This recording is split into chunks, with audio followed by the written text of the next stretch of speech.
Okay, people, so Bookworm. This is the new film from director Ant Timpson. It is written by Toby Harvard from a story they both conceived together. It is produced by Roxy Ball, Victoria Dabbs, Miette Marie Conzav, Emma Slade, and Laura Tunstall.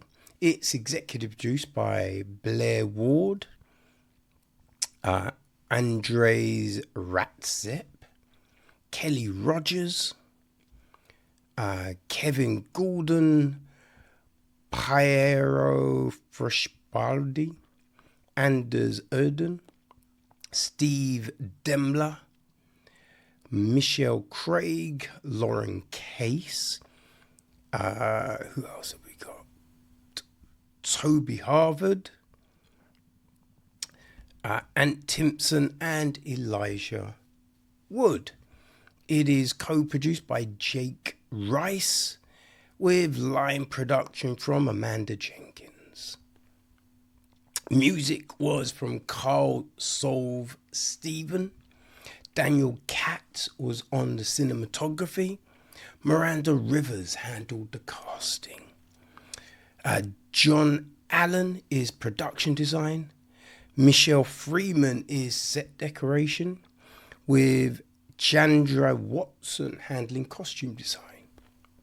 Hair and makeup, we got Mitzi Doney, Stephen Knight, Jackie Lung, George McDonald, and Kirsten Stewart. Our cast. Alright, so we have young Mildred, played by Nell Fisher. Her mum Zoo, played by Morgana O'Reilly, and her estranged dad Strawn, played by Elijah Wood. The Doctor was played by Milan Bard.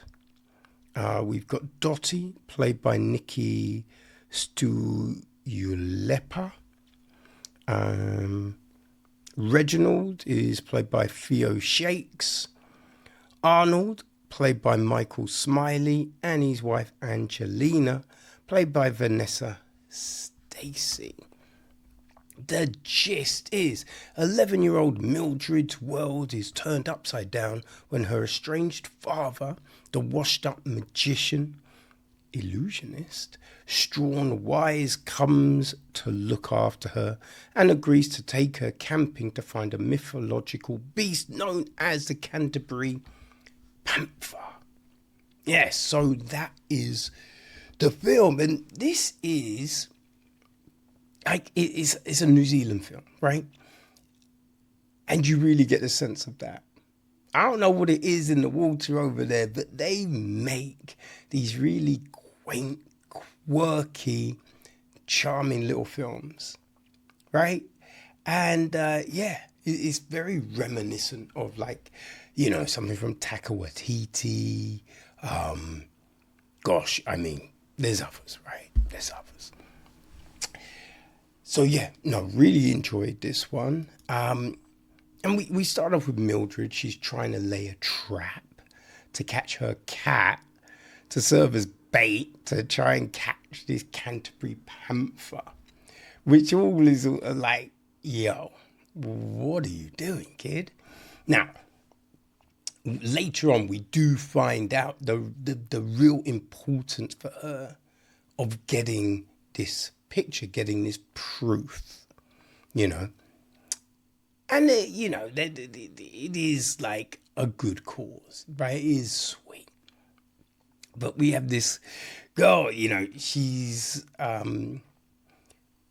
very rambunctious, right? Doesn't really act like a normal 11-year-old girl, you know.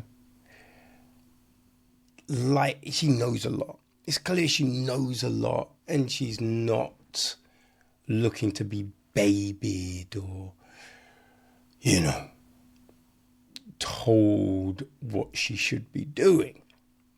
So she's a bit bossy, a bit rude, a bit unlikable, really, a bit unlikable, and she's got a mum to take her camping, but her mum has an accident, which then brings Strawn into the picture, right? And he, man, seems like this lost soul, this wannabe hippie lost person, right? So she bullies him into taking her camping. So what we have is this kind of father-daughter, like, discovery film, right? Of these two people that are complete opposites, finding out who they actually are, right? Because she, Mildred, she thinks that she doesn't need anyone else's help, right? And Strawn doesn't know how to be a dad. Seems that he doesn't even know who he really is, There's a lot of resentment and I could have been this and this opportunity was taken and all of this kind of stuff, right? So throughout this film, they both seem to discover what's important and the things they actually need in life, Now, obviously, it does seem Strawn. There's a lot. There's a lot old Strawny needs. And because of the speech, right? The way Mildred talks and everything like that, the film does kind of seem a little off kilter at times. But all of that is circumvented by the emotions that we get from our cast. You do get that real sense of bewilderment, right, from Elijah Wood. He plays that lost soul very well. And the guy that is desperate for that love of his daughter, but really clueless on how to get it. So then when he does, do something right, it's just like, oh my God, yeah, look at me, right? And the way he displays all of that feels very real, very innocent, which that's the vibe you get from the character. So it really helps the film, because otherwise it would just be kind of these people with speech patterns, and it would be a little like the oddness wouldn't work as well, but because of our cast, it all does work very well.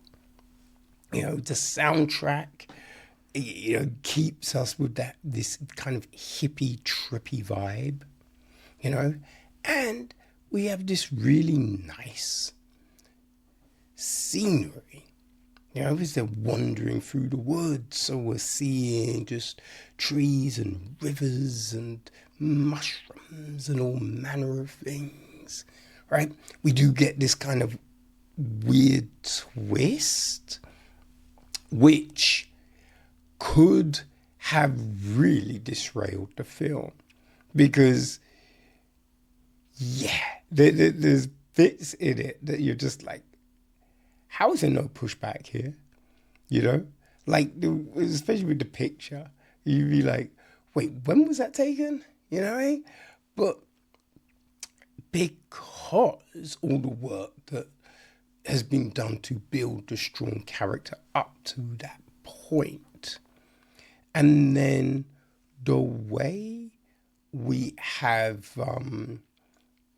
the character kind of grow from there, it seems to work. Like, you think this isn't going to work now, but it does seem to work because of that. And even you get a sense that it's all going to go wrong, but then they bring it back just enough. Just enough. So it was a nice film. I do feel that it probably could have been shorter. Right? I think even just an hour would have been fine here. You know? There's definitely feels like there was bits that we didn't need and all of that. So yeah, I think you could have made it an hour, or, you know, a short, a 2-episode mini-series or something. You know what I mean? But it does have a lot of heart. And yeah, it's quirky enough without being too just bizarre and weird. Right? So I would say if you like things like Jojo Rabbit, In Search of the Wilder People, I think it was, right?